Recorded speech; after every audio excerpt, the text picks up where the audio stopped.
Welcome back sur le podcast, j'espère que tout va bien pour vous. Aujourd'hui, interview très spéciale parce que c'est la première fois sur le podcast. Alors, on a déjà eu des interviews de psychologues et là, on a une interview d'une travailleuse parce que, alors devenir psychologue du travail, c'est très bien, mais le but, c'est surtout d'aider des travailleurs et travailleuses et du coup, je trouvais ça important de leur donner la parole et aujourd'hui, on reçoit Cassandra. On va vous expliquer de quoi on va vous parler. Mais déjà, Cassandra, est-ce que tu pourrais te présenter en 3 mots? Bonjour tout le monde. Si je devais me décrire en 3 mots, ce serait, énergique, créative et spontanée. Ce seraient les 3 mots que j'utiliserais en premier pour me présenter. Tu peux en dire un petit peu plus? Oui, je suis quelqu'un qui fonctionne beaucoup avec, du feeling et qui est très sensible, à son environnement, que ce soit environnement, pro, perso, où ça peut être vraiment des petites choses, mais c'est beaucoup de vibes qui font que voilà, mon humeur va être plutôt comme ci ou comme ça. Donc globalement, créative parce que j'ai touché et je touche à pas mal de choses, et que j'en ai besoin. En fait, c'est ma petite soupape de décompression, et c'est juste inévitable et parfois aussi peut-être, sur le look, mais mais voilà, ça sera majoritairement sur ce niveau-là, ouais, où ça me permet en fait de souffler au quotidien. OK, merci. J'aime beaucoup poser cette question. On y reviendra sûrement et du coup, est-ce que tu peux nous présenter un petit peu ton parcours en vraiment en résumé, mais en gros, qu'est-ce que tu as fait de tes études Mmh. jusqu'à maintenant? Ouais, bah, globalement parcours, plutôt, classique, dans le sens où, ça s'est orienté, sur un master, mais, moi j'étais plutôt branchée, langue, vraiment, mon objectif il a toujours été de pouvoir faire des connexions avec les gens. Donc c'est pour ça que je me suis tout de suite orientée vers un parcours littéraire, hein, donc c'est parce que j'ai les maths et moi ça faisait pas forcément un bon mélange, mais c'est surtout que je me suis vite aperçue qu'avec mes langues, j'avais la possibilité de faire encore plus de connexions, avec les gens ou d'autres cultures. Donc ça a été typiquement un parcours, à l'ancienne mais, littéraire, qui s'est ensuite, suivi d'une, licence, LEA, langues étrangères appliquées au domaine du commerce. Donc qui a commencé à Toulouse, qui a commencé à Rouen pardon, fini à Toulouse et puis j'ai décidé d'enchaîner avec, le master, à Toulouse aussi, un master de commerce international, bilingue. Pareil, dédié, avec, 2 langues et puis j'ai pris des petites langues en extra parce que j'avais pas assez de choses, sur la table à mon goût.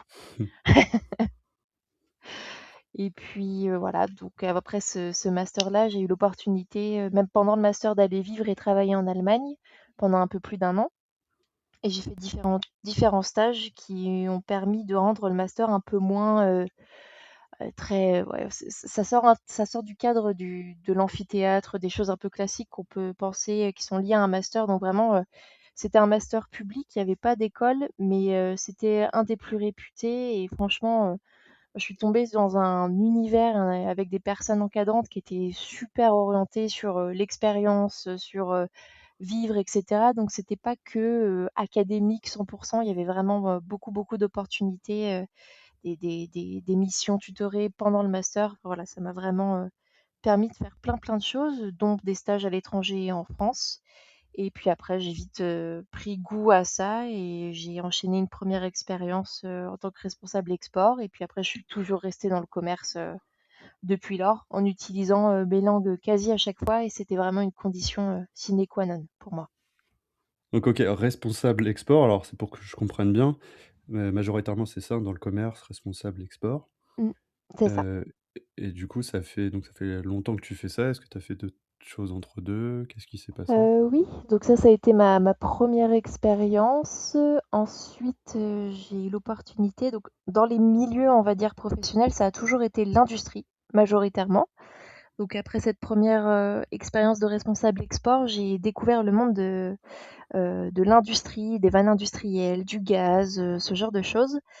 Hem Et donc j'ai eu une porte d'entrée dans une PME, qui a été, incroyable cette porte d'entrée. En fait, c'est le poste où j'ai le plus grandi et où j'ai eu, une manager incroyable qui m'a ouvert beaucoup de possibilités, de perspectives. Donc j'ai commencé en service client pour bien apprendre les fondements. Et puis après, j'ai été aussi responsable commercial et responsable de certains comptes clients. Et par la suite, j'ai aussi travaillé pour une plateforme B2B. Donc en fait, c'est comme Amazon pour les particuliers, mais en version business. Ça m'a permis de faire un peu beaucoup de choses aussi et de voyager aussi. Donc ça, c'était vraiment incroyable. Et là, je suis de nouveau dans une structure type PME, mais dans le commerce aussi, en binôme avec une région, et je gère une partie de l'Allemagne aussi. Donc l'opportunité d'utiliser l'anglais, l'allemand, le français au quotidien, OK, bah, c'est très, très clair, merci. Mais, avec plaisir. du coup alors, c'est vrai qu'on l'a pas dit, pendant l'épisode, mais aujourd'hui on va parler de burn-out Et ouais. et du coup, c'est vrai que d'après tout ce que tu as dit pour l'instant, je ne sais pas où il y a eu un souci, mais tu vas pouvoir nous raconter. Déjà pour commencer, c'est quoi les mots ou expressions qui te viennent à l'esprit quand tu entends parler de burn-out? Euh, Débordement, implosion et chute libre. Ce seraient les trois expressions qui me viennent là spontanément. Mmh. Et est-ce que tu as une définition aujourd'hui du burn-out? Ta propre définition? Ma propre définition à moi, ça serait d'avoir longtemps pris en charge des choses qui n'étaient pas forcément compatibles avec soit la personnalité, soit avec une charge de travail ou une manière de travailler qui n'était pas, voilà, qui était pas soutenable sur du long terme, ou alors avec des valeurs qui sont pas forcément en lien avec, voilà, qui sont pas en phase avec son être pur. Mmh. Et du coup, ça se situe, alors sans donner de nom, hein, on reste confidentiel, mais Mm. ça se situe où en fait cette, enfin où? Ça se situe dans quel, type d'entreprise et Plutôt une grande entreprise, plutôt une grande entreprise. C'est ouais, c'est pas au début de mon parcours. Ouais, c'est un peu en milieu de parcours après quelques années d'expérience en fait. du coup, selon toi, c'est quoi les éléments principaux qui ont entraîné ton burn-out? Il y a eu plusieurs choses. Il y a eu plusieurs choses, des rapports aux collègues qui ont pas forcément été toujours très, très sains, et une perspective d'évolution, mais en fait une entrée de bain dans ce nouveau poste qui s'est fait de telle manière à ce que c'était pas forcément très clair pour moi, très optimal. C'était très libre, un peu jeté ouais, comme ça, un peu dans un milieu chaotique. Et puis des remarques surtout qui étaient vraiment pas forcément pro, qui étaient aussi sur le perso, qui ont fait que bah, le tout combiné, bah, ça a implosé, tout simplement. Et tu penses que ça a pris combien de temps avant cette, explosion? Ça a pris un certain temps, ça a pris plusieurs mois. C'était pas très très long, mais alors ça a été des mois très très intenses où c'est monté crescendo jusqu'à ne plus pouvoir. Ne plus pouvoir du tout, et avoir, c'est pas quelque chose qu'on remarque forcément nous-mêmes, mais ça monte crescendo avec le recul, j'en parle comme ça, et puis mon compagnon de l'époque a clairement aidé à mettre le doigt dessus, mais ça monte, on prend en charge, on s'adapte, on essaye, on veut réussir, on donne tout, et, euh, et puis au final, un jour, il y a un élément déclencheur où plusieurs fois on se dit bah non, c'est moi qui ne peux pas, je peux pas absorber, ou c'est moi qui l'ai pris comme ça parce que, etc., etc. On essaye, et c'est des journées qui se finissent plus tard, qui commencent plus tôt. C'est toujours chercher à donner plus sans mettre de limites, parce qu'on dit que c'est voilà, c'est une chance qui nous est donnée. Et puis bah, ça commence à empiéter doucement mais sûrement sur l'environnement perso, puisque en fait dans mon cas c'était ramené très souvent le soir à la maison. C'était un besoin d'en parler constant, constamment, constamment de se remettre en cause, 1 000 000 de fois, sans cesse, de suranalyser, chaque, petit moment de la journée, chaque, mail qu'on fait, chaque échange, qu'on peut faire avec, des collègues. Enfin voilà, ça a été, une plongée, dans des émotions très, très fortes et jusqu'au jour où, quelque chose a fait, vriller, en fait, quelque chose à l'intérieur de moi et bah, je ne pouvais physiquement plus. Donc ça a été assez vite, identifié et là, ça a été le point d'arrêt où vraiment physiquement ça se traduisait, voilà, le mental, devenait physique et ça bah, j'étais incapable de continuer, de me lever le lendemain, par exemple, ce genre de choses. Et c'était quoi est-ce qu'il y avait un événement vraiment particulier? T'en as parlé, mais tu l'as pas dit. C'était un rapport avec, un collègue qui a été assez compliqué et puis, bah, ça s'est transformé sur un cas concret dans la vie de tous les jours au bureau, en fait et ça a été l'événement, qui a tout, heu, qui a tout déclenché. Une remarque très personnelle et en fait, ça a influé sur, la vie quotidienne au travail et c'était plus gérable, ben, voilà, impossible de travailler dans un environnement, comme ça au quotidien, après ça. C'est quoi les types de symptômes que tu as ressentis? Hem, Quand ça a commencé à monter, ça a été beaucoup de stress, de remise en question, d'anxiété, permanente. Donc il y avait la petite boule au ventre tous les jours en Mmh. allant travailler. Ça, c'était, crescendo. Puis après, bon, forcément la fatigue, puisqu'à force de toujours être en sur-régime et de tout réanalyser, ben, on s'épuise. Puis le manque de sommeil aussi, parce que ça me réveillait la nuit. Et après, bah, après cet élément déclencheur, ça a été le vide, le néant. Il y a eu cette montée, ce pic d'adrénaline, d'émotion, de surcharge, mais dans le sens négatif. Et après, ça a été vide, calme. C'est comme après un tsunami. Enfin, c'est l'image qui me vient en tête. Ça commence, ça vient, ça se déverse, ça explose, et après tout redevient à la normale. Il n'y a plus de vagues et c'est tout lisse. Bah, c'est exactement ce qui s'est passé pour moi. Un vide magistral.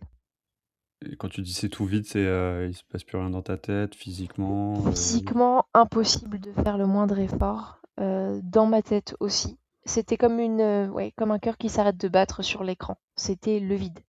Impossible de faire autre chose que d'attendre et bah, qu'on fasse un espèce de petit massage cardiaque pour que ça reparte. Je pouvais plus rien faire ou absorber, même les choses les plus simples. C'est quoi qui t'a le plus marqué dans cette expérience du burn-out? Ce qui m'a le plus marqué, c'est, à quel point malgré les red flags qu'on peut, avec le recul, identifier, à quel point on le voit pas, à quel point c'est insidieux, ça vient pas, c'est pas une évidence. Ça vient toujours après coup et ce qui m'a le bah, voilà, ma vie de couple à l'époque en a beaucoup pâti et en fait, on embarque tout le monde dedans. Enfin tout le monde, les gens avec qui on accepte d'en parler. Moi, j'en parlais tout le temps à mon compagnon, par exemple. Il fallait que je sois réassurée en permanence sur le fait que, j'étais pas une mauvaise personne, que c'était OK d'être telle que j'étais, qu'il fallait pas forcément rentrer dans une case, que voilà, qu'être différent, c'était pas, une fin en soi et que ça n'enlevait en rien bah, voilà, sur ma compétence, sur globalement, ma capacité à juste être, différente, mais pouvoir faire mon travail même si c'était pas de la même manière que tout le monde. C'est vraiment ces choses-là qui m'ont marquée et puis, bah, la dégringolade, santé, quoi. Ça a été très vite, très, très rapide. Tu peux en parler de cette, dégringolade santé, ça veut dire quoi? Ça veut dire, typiquement, ne plus pouvoir faire les choses simples du quotidien. Prendre une douche, c'était, un exploit. Je J'ai pas pu le faire, tous les jours, par la suite. Dormir, impossible ou très, très peu. C'était vraiment très fractionné. Les repas, c'était plus possible non plus. J'ai perdu beaucoup de poids pendant cette période-là, hem le sommeil, on n'en parle pas. Vraiment, c'est être une ombre, l'ombre de soi-même et faire vraiment. C'est comme si enfin, je me sentais décor ou témoin de quelque chose que je ne maîtrisais pas et que je ne pouvais pas maîtriser, malgré toute la bonne volonté de mon compagnon à l'époque ou de ma famille pour ceux à qui j'en ai parlé, même si ça fait pas sens chez tout le monde. Ça, c'est aussi quelque chose qui m'a marqué, c'est qu'on a toujours ce mot, c'est un gros mot, le burn-out. C'est pour beaucoup encore aujourd'hui, c'est un gros mot et qui veut pas forcément dire quelque chose. Et parfois, c'est très mal perçu. Moi, ça a été le cas. On peut avoir, voilà, on va souvent dire c'est une phase de creux, ça va passer, fais un effort, reprends sur toi. Enfin, c'est ce genre de choses qui arrivent. Et en fait, c'est pas du tout ça. C'est vraiment, ouais, ça, c'était des choses très très dures. On se sent un peu, bah, encore plus à l'écart en fait, mine de rien, de genre de, un peu stéréotypé, complètement, comme si on dysfonctionnait. En fait, c'est comme ça que je l'ai perçu. Et ça n'aide pas du tout à reprendre pied. Et justement ce regard des autres, c'est en gros, c'est ça, c'est le regard des autres qui était compliqué, à vivre. Ouais, c'était exactement ça. En fait, on se sent coupable. C'est beaucoup de culpabilité sur le moment. On se sent coupable, on se sent faible, pas apte. euh, Parfois même, enfin, ça va être un autre gros mot aussi, mais un peu fainéant dans le sens où on se dit mais j'ai l'impression d'être un ovni. Je parle de ça, je suis physiquement et mentalement incapable de faire ça, alors que tous les autres y arrivent. Pourquoi moi je peux pas aujourd'hui? Et ça, le regard des autres, et c'est pas forcément des gens malveillants, c'est des gens, je suppose, qui n'ont jamais vécu ça, qui sont peut-être aussi dans le déni ou qui l'ont parfois vécu et l'ont pas identifié et sont passés outre. Mais moi, je suis quelqu'un qui a toujours vécu de manière très intense les choses. J'ai beaucoup de sensibilité et je peux pas passer outre ça. Même encore aujourd'hui, après ça ou dans tous mes moments de vie ou ma journée, je vis les choses pleinement et j'ai besoin qu'une chose, voilà, je vais la vivre, je vais vraiment la subir, comme ça a été le cas pour le burn-out, mais ça a été nécessaire pour après repartir. Même si ça a coûté beaucoup de temps, beaucoup d'argent pour aller consulter. Enfin voilà, ça a été des choses qui ont été très en tout.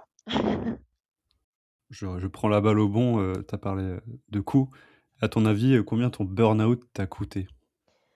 Euh, Si on parle juste, voilà, en termes d'arrêt, etc., moi, c'est quelque chose. Je suis quelqu'un qui, malgré toute sa sensibilité et toutes ces choses-là, qui va rebondir très très vite. Et je m'estime très chanceuse de ça, puisque une fois, même si ça prend du temps, une fois que le problème est identifié ou que les mots sont posés et que j'ai identifié la source de mon mal-être, je suis quelqu'un qui va prendre un temps pour l'analyser, mais ce temps-là, ça a été un burn-out long mais court. C'est très contradictoire, mais dans le sens où dès que j'ai su le pourquoi du comment, euh, j'ai fait très très vite les choses pour que ça s'arrête. J'ai très vite lancé derrière le tout.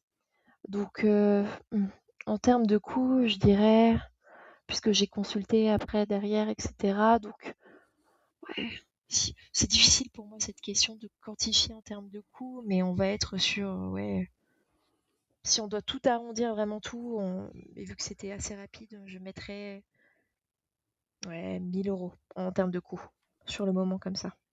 Après, émotionnellement, c'est autre chose. Oui, parce que je parle de coûts, pas forcément d'argent d'ailleurs. Mm. Oui. Mais tu as été arrêté combien de temps à peu près en cumulé? En cumulé, 2 semaines. Et c'est en ça que je dis c'est très très rapide, parce que j'ai vite clôturé le chapitre et je me suis arrangée pour que lorsque j'ai repris, ça se finisse très très vite derrière. Donc avoir cette deadline un peu dans ma tête et par rapport à tout ça, de me dire bon voilà, j'ai eu ça pendant 2 semaines, mon Dieu, je me suis conditionnée, j'ai eu du mal, etc. j'ai identifié le problème, on en est là. C'est quoi la suite dans cet environnement qui me convient pas? Ok, je vais prendre les contacts, je vais m'organiser pour que d'ici telle date, si ça passe, hein, parce que bien sûr ça fait partie de la négo qu'on a, c'est jamais au menu et c'est jamais comme on voudrait que ça se passe. Mais j'ai eu la chance que malgré tout, dans tout ça, il y ait eu un environnement et un échange avec mes supérieurs qui s'est très bien passé et qui a été très sain pour moi. Et donc, s'organiser, le fait de se mettre d'accord, etc., tout a été fait pour que ça se passe assez vite et sans trop de, sans plus de déboires, en fait, globalement. Justement pour bien comprendre, donc il y a eu ces 2 semaines d'arrêt Mhm. et quand tu dis revenir et renégocier avec, tes supérieurs, Oui. enfin, c'est pour négocier quoi? C'est un départ ou c'est Oui, j'ai c'est pas bien ça. compris? Un départ. Ouais, c'est ça. Pour que ça s'arrête, renégocier, ouais, un départ, finir les choses correctement aussi, parce que c'est vraiment un petit challenge personnel où je sais pas, peut-être du mal que je voulais me faire en plus, mais pour moi, il fallait que je sorte la tête haute de l'histoire. Je voulais pas ressentir encore plus de culpabilité, de plus de choses que j'avais déjà ressenties, puisqu'au final, avec le recul, c'était pas forcément ce qui était à ressentir. Voilà, c'était pas que ma faute. Et c'est jamais fondamentalement de ma faute. Enfin, dans mon cas, c'est que il y a eu un mélange, il y a eu un contexte, des circonstances qui ont fait que.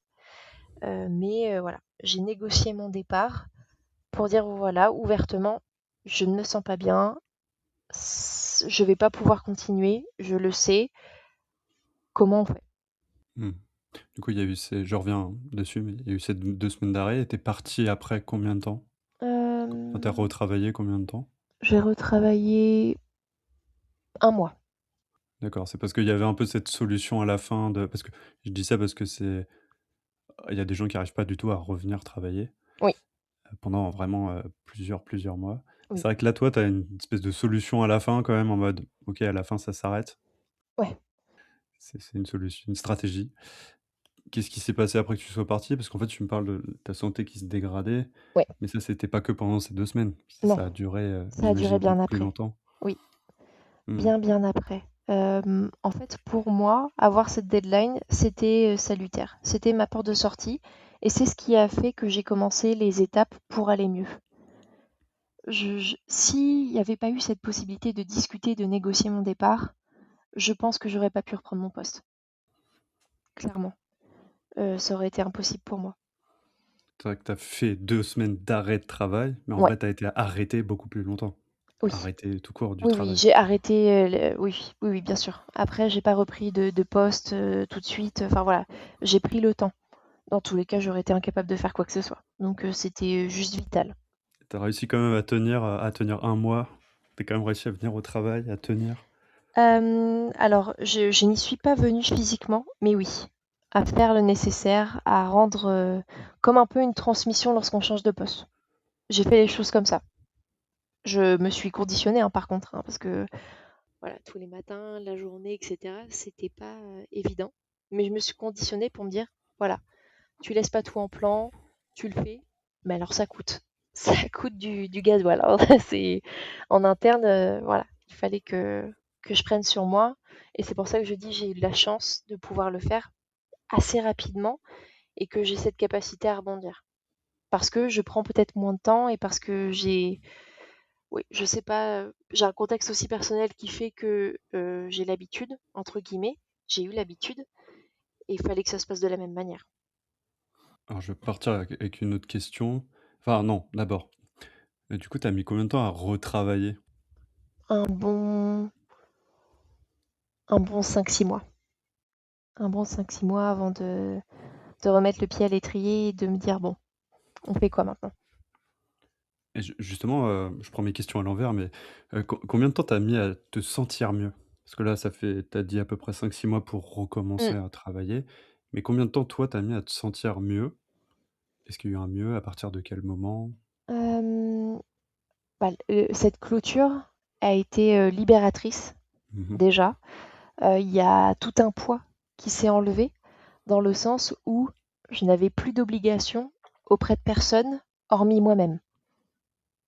Et bon, ça a été le point de départ, même si je suis quelqu'un qui a tendance à pas s'écouter et à pas se prioriser. euh, voilà. Dès que la clôture a été faite, j'ai perdu 30 kilos au sens figuré, mais j'ai quand même au total perdu beaucoup, beaucoup de poids.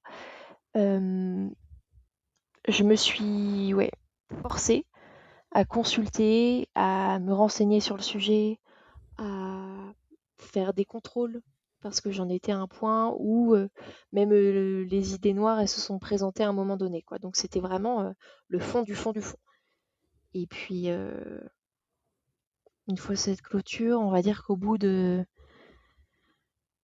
3 mois, j'ai commencé à me réalimenter correctement, à retrouver un peu de sommeil. Et après, vers ouais, le 4e mois où là j'ai commencé à avoir un quotidien normal euh, et à me poser et avoir commencé à réavoir envie sur plein de petites choses, le pro, le perso, mais à ressentir de nouveau de l'envie. C'est aux alentours de 4-5 mois, ouais. Et tu dirais qu'il y a un événement particulier ou c'est juste le temps qui a fait qu'à un moment au bout de ces 4 mois, tu t'es dit, «Ouais, ça va mieux»? Je pense que c'est tout le travail qui a été fait entre-temps avec les professionnels de santé et j'ai fait beaucoup d'introspection. Beaucoup, beaucoup d'introspection où j'avais pas forcément des journées très riches, un agenda très chargé. Je m'obligeais pas à faire les choses. Je ne prévoyais rien, hormis les contrôles de santé, mais je vivais, j'acceptais de vivre selon ce que je ressentais au plus profond de moi. Il y a eu des hauts, il y a eu des bas, et je les acceptais aussi. De me dire, ok, bon, bah aujourd'hui, ça va peut-être être une journée sans, et je priorisais toutes les petites choses qui me faisaient du bien. Ça pouvait être n'importe quoi. Une promenade à pied, même 10 minutes, parce que j'ai pas beaucoup de force physique et parfois 10 minutes c'était compliqué. Mais c'est écouter un podcast, lire, parce que je suis quelqu'un qui lit beaucoup, euh, parler, ou parfois tout l'inverse, pas du tout. Parfois c'était vraiment dans ma grotte et j'avais pas envie de parler et je faisais du loisir créatif ou parfois juste rien. C'était vraiment aléatoire. Mais j'acceptais de ressentir des choses, positives ou négatives, et je les suivais. Et je pense que c'est ça qui a fait que ça a fonctionné. OK, très, très, très clair. J'ai une question assez précise, mais sur la Mhm. lecture. Oui, Heu, est-ce que tu as eu du mal à lire? Est-ce que tu avais une difficulté à lire oui, ou pas du tout? oui, oui. C'était plus dur? C'est quoi? C'est la concentration? La C'est concentration, ouais, tout à fait. La concentration, elle était plus là. Je pouvais repasser une phrase 3 fois. Je peux lire un livre en une journée, en fait, dans un temps normal. Et je suis pas un robot non plus, on parle pas d'un roman de 700 pages, mais mmh, je lis beaucoup, j'absorbe beaucoup. Et la concentration n'était plus là. Et ça demandait un effort, même je pense intellectuel, de comprendre les sens, enfin, que ça fasse sens. Outre le fait de juste lire la phrase, c'est d'être embarqué par le livre, de se laisser emmener, d'imaginer, d'être projeté. Et ça a été très dur pour moi parce que je me dis même ça, ils me l'ont pris, quoi. Et à vivre, quand c'est ta soupape de décompression principale, c'est pas évident. Je me dis, mais mon Dieu, mais comment je vais faire mes repères là? Il y en a plus. Il en restait plus beaucoup. Mais si je suis même pas capable de reprendre la lecture, qu'est-ce que je vais faire, mon Dieu? Et ouais, la concentration, ça a été compliqué. merci. Avec Je parle plaisir. je parle de je parle de la lecture parce qu'en fait, il y a ces questions sont plus ou moins issues de l'année dernière. J'ai fait une enquête sur les gens en post-burnout. Il y Mhm. en a beaucoup qui m'ont parlé justement de la lecture. Il y en a, ils arrivaient carrément pas à lire. Oui, C'est arrivé à un tel niveau qu'ils pouvaient même plus lire. bah, je C'est comprends. c'est enfin, c'est vraiment cognitivement où Oui, c'est atteint, c'est réversible, c'est ça. mais ouais, ça fait bizarre quand on entend ça. Une chose dont on n'a pas parlé, je crois, c'est qui ou quoi t'a permis vraiment de prendre conscience de ton burn-out? De mettre le mot dessus, de se dire, «Ah bah, c'est ça, c'est un burn-out, c'est un professionnel, c'est toi, c'est Euh, qui?» Mon compagnon de l'époque l'a pas identifié en tant que burn-out parce que je pense que pour lui aussi c'était une sorte de gros mot entre guillemets parce que lui n'était pas très branché émotion, etc. Mais par contre, c'est ma psychiatre qui l'a posé le mot et mon médecin traitant. Et bon, moi, j'écoutais surtout des podcasts parce que lire c'était compliqué. Écouter un peu moins, même s'il fallait repasser les moments, etc. Mais en me documentant sur le sujet et puis sur les symptômes, etc. En fait, c'est un sujet qui est depuis, enfin voilà, où je le croise beaucoup plus souvent qu'avant en tout cas. Et ça a été posé assez rapidement par ma psychiatre, avec qui, voilà, à qui je dois beaucoup, beaucoup de choses. Cette personne-là, humainement, professionnellement, enfin, voilà. Je pense que sans elle, ça aurait été très, très compliqué. Mmh. Et c'est parce qu'elle te suivait avant ou t'es allé voir une psychiatre? Elle me suivait avant, OK. je consultais avant, et puis en fait, elle a pu observer tout le déclin. Et c'est pour ça que le mot et le diagnostic a été posé très, très vite, en fait. Et ouais, ça a été. Je suis quelqu'un aussi d'assez fier, qui s'écoute pas, et d'entendre ce mot-là, je me dis, ah non, c'est pas possible. Je peux pas. Pas moi. J'ai du caractère, c'était pas possible. Eh bien si, c'est fort possible. C'est même très probable, et ça s'est passé. Mais c'est elle qui m'a ouvert la porte et qui m'a aidé à déculpabiliser surtout. Juste pour mon information, est-ce qu'elle t'a fait faire de un test pour déterminer que c'était un burn-out ou non? Non, non, non, pas du tout. Là, je me renseigne pour mon futur, mon futur métier. Je sais que ça Il faut. dépend. Il y en a, ils passent des tests, il y en a non. OK. Si on revient un tout petit peu sur les conséquences, Mhm. selon toi, ça a été quoi l'impact, au passé, hein, l'impact de ton burn-out sur ta vie quotidienne au moment de l'effondrement? Donc au moment où, vraiment ça tu t'es effondré donc, où ça ne va vraiment plus? Ouais. Si t une Euh, sur une échelle de 1 à 10. on était sur un 12, hein. 12/10. Hem, D'après toi, quelles mesures préventives ton entreprise, elle aurait dû ou elle devrait mettre en place pour prévenir le burn-out? Hmm. Ou toi, qu'est-ce qui t'aurait servi? Hmm. Je pense qu'il y avait des choses déjà en place que je n'ai pas utilisées, comme en fait une collègue dédiée RH, à qui c'est possible, enfin, ça aurait été possible, je suppose, d'en parler. Je mets des si parce que bah, je ne l'ai pas vérifié et je ne l'ai pas fait. Euh, Elle était, référencée comme, sorte de référent burn-out ou non? non, non, c'était vraiment RH, juste RH. OK. Mais c'est un sujet, voilà, c'était une entreprise où c'était très humain aussi, et il y avait beaucoup d'attention sur l'équilibre vie pro perso, etc. Donc je pense vraiment sincèrement que c'est des sujets qui auraient été abordables et que je n'ai pas abordé, et moi c'était trop tard dans tous les cas. Est-ce qu'il y avait de la formation, une ligne d'écoute, ce genre Euh, de choses? Lié au burn-out, tu veux dire? Oui, ou aux risques psychosociaux, peut-être? Oui, oui, oui. Oui, il y avait des thématiques ou de la documentation qu'on pouvait se procurer. Donc oui. Et de manière plus précise, est-ce que au niveau de la gestion de la charge de travail, alors est-ce qu'il y avait une vraie discussion autour du travail, sur l'organisation, la gestion des tâches, enfin le vrai travail, quoi? Pas du tout. C'était un contexte vraiment particulier et statut cadre. Donc moi j'ai toujours été en statut cadre, donc je connaissais de base, mais d'une entreprise à une autre, ça veut rien dire. Enfin, ça veut tout et rien dire. C'est pas la même chose. Et les attentes sont pas les mêmes.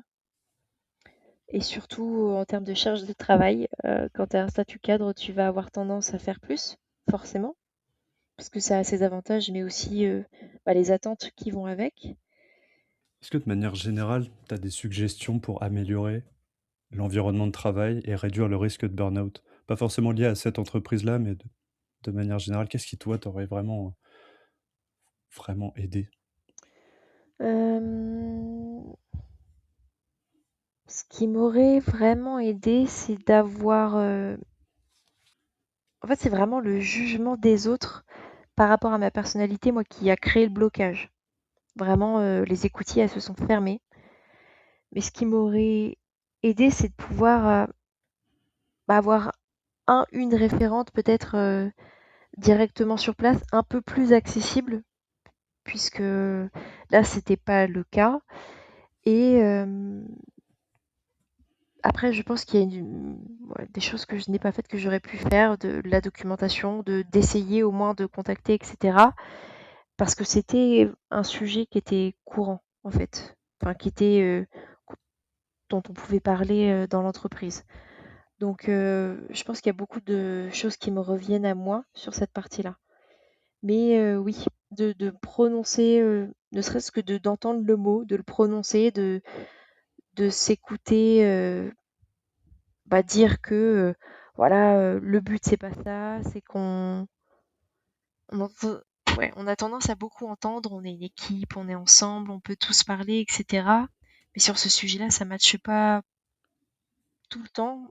Quand quand ça arrive, ça peut être aussi très compliqué à gérer. Donc, peut-être oui, de l'entendre plus présenter, de pouvoir éventuellement avoir accès à des choses qui permettent de se dire, voilà, c'est pas juste moi qui vais pas bien ou mon cerveau qui va pas bien, c'est quelque chose qui est courant, qui est humain, qui est pas complètement sorti de nulle part. Mais je pense que c'est des choses que j'aurais pu avoir et je l'ai pas fait.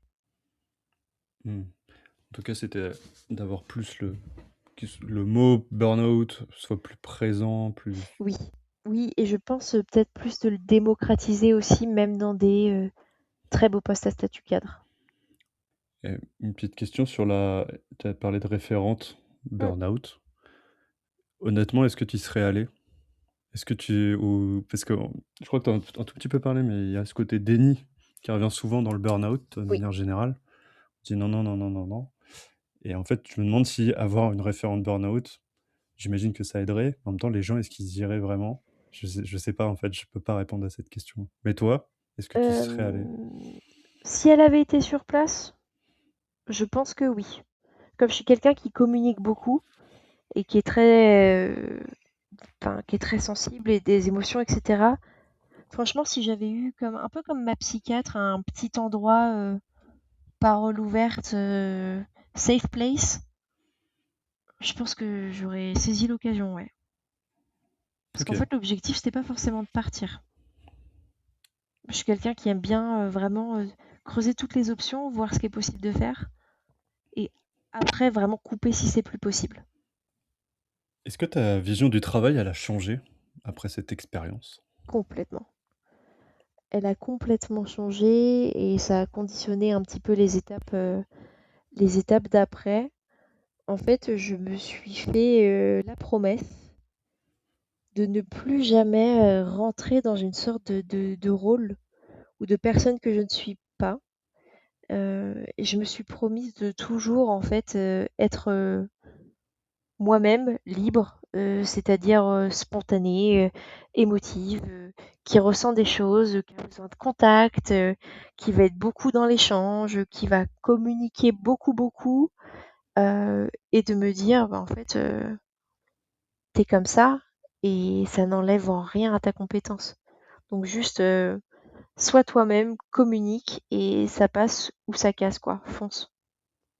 Est-ce que, la question est un petit peu en lien, c'est quel conseil donnerais-tu à une personne pour éviter le burn-out ou une personne qui traverse actuellement le burn-out? Tu lui dirais la même chose? Oui. Je lui dirais que le burn-out, ça veut pas dire être faible ou moins bien et que le burn-out, c'est pas fondamentalement une remise en question de son être personnel, c'est plus une inadéquation, un déséquilibre qui se fait, mais pas uniquement par rapport à la personnalité.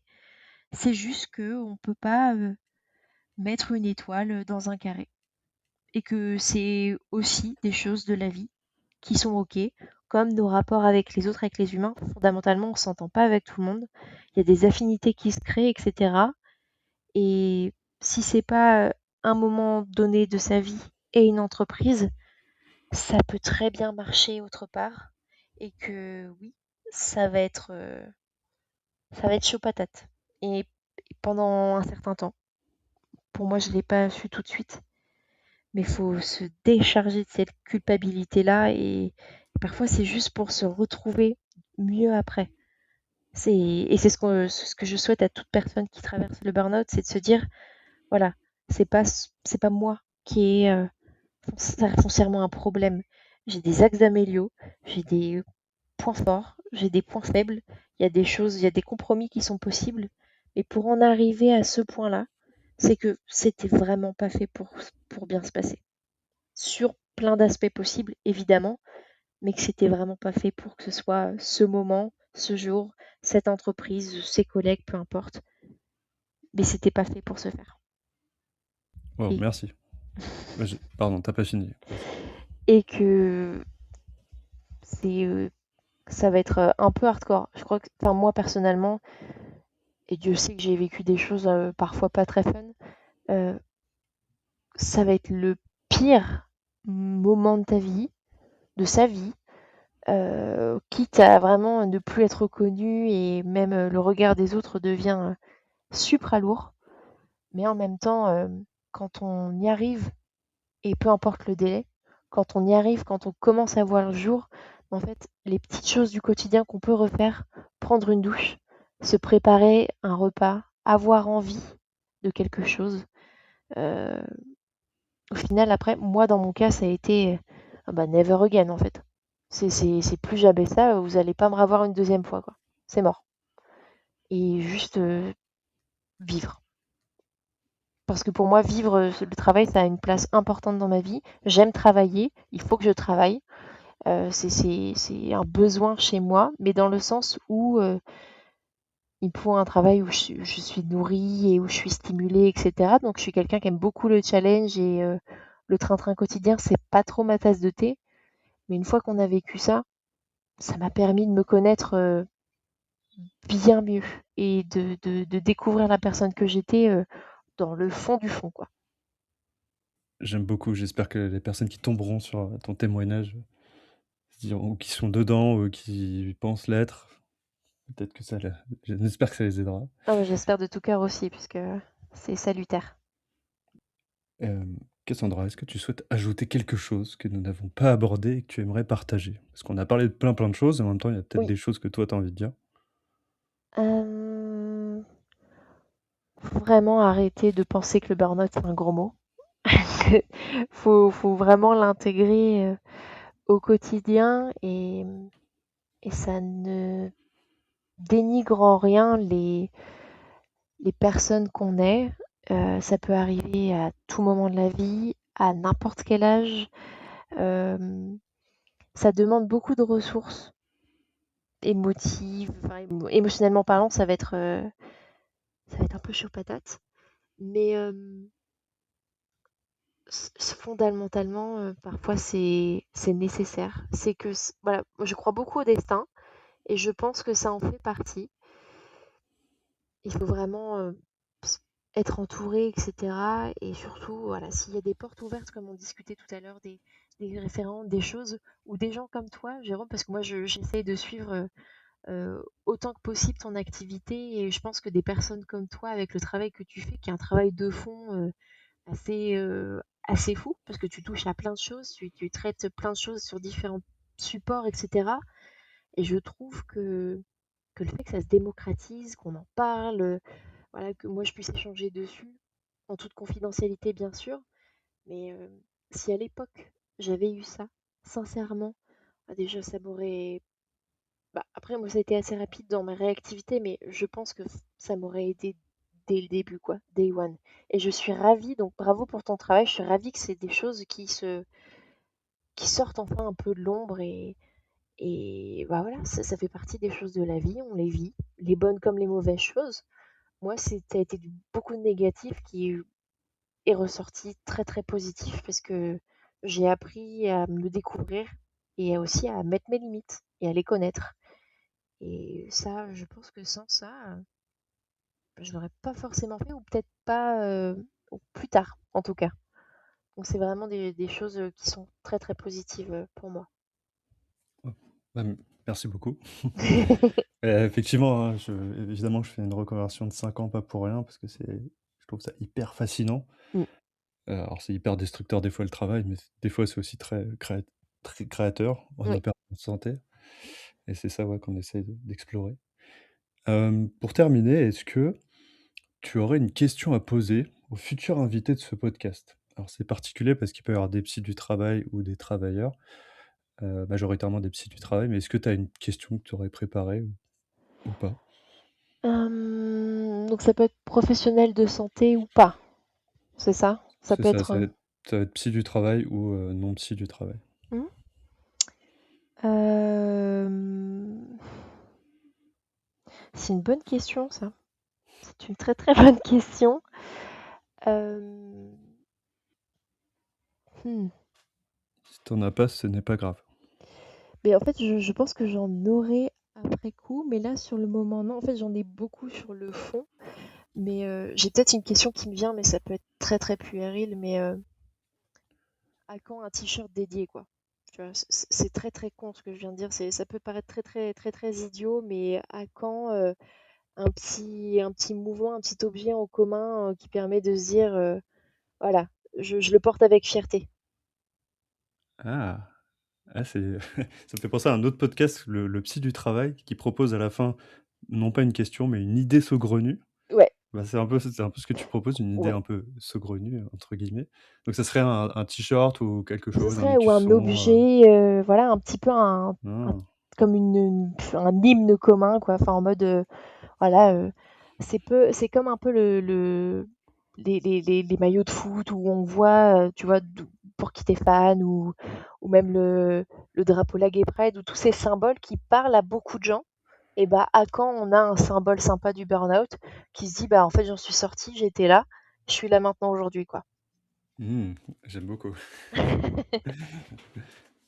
Faut se renseigner parce qu'il y a beaucoup de cercles de parole et cetera. Ça se trouve, il existe Oui. déjà des choses, mais ouais, j'ai pas l'impression en tout cas, ouais, j'adore, merci.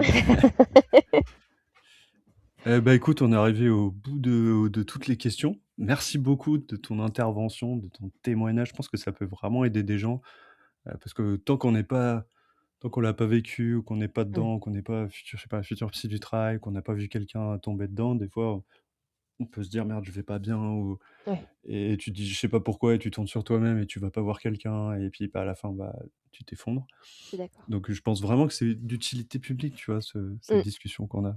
Oui. Et puis même d'en reparler, là, ça me fait, me rendre compte du chemin parcouru depuis, en fait. Mmh. Et même si ça me remet, des petits moments de: «Ah ouais, j'étais vraiment au fond», je me dis: «Mais la vache, le chemin parcouru, il est incroyable, quoi. Et maintenant, regarde ce que tu fais et regarde comment tu as rebondi et tous les gens qui étaient là», enfin voilà. C'est un mix d'émotions très intéressant. En tout cas, merci beaucoup Merci de pour ton ta temps. venue Avec et plaisir. et bah, voilà, c'est la fin de cet épisode. On espère qu'il vous aura plu, et on se donne rond et 3, 4 et on se donne donc rendez-vous dans un futur épisode et je vous dis à bientôt.